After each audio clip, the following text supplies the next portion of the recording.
Il était de retour à la Sorbonne ce matin, 7 ans après son grand discours sur l'Europe. Emmanuel Macron a réédité l'exercice.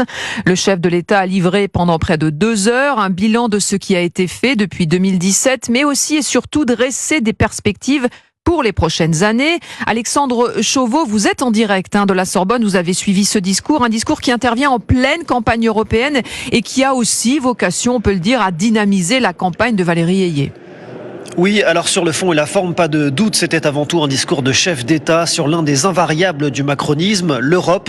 Beaucoup de sujets passés en revue et à chaque fois un maître mot, la souveraineté européenne, souveraineté en matière de défense, d'industrie, d'énergie ou d'alimentation. Les règles du jeu ont changé, affirme Emmanuel Macron, qui appelle l'Europe à sortir de sa naïveté face à l'agressivité militaire ou économique des puissances adverses. L'attaque contre les démocraties libérales, contre nos valeurs, contre, je le dis dans ce lieu de savoir, ce qui est le substrat même de la civilisation européenne, une certaine relation avec la liberté, la justice, le savoir, se joue maintenant ou pas. Oui, nous sommes au moment de bascule et notre Europe est mortelle, simplement cela dépend de nous.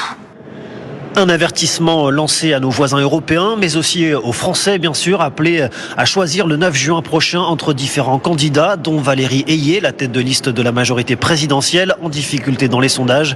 Emmanuel Macron a donc redit ce matin son attachement à l'unité européenne. Seul moyen, selon lui, de faire face aux défis du monde. Nous devons y répondre par la puissance, la prospérité et l'humanisme, dit le chef de l'État, qui vient tout juste d'achever ses près de 2 heures de discours. Alexandre Chauveau en direct de la Sorbonne pour Europe 1.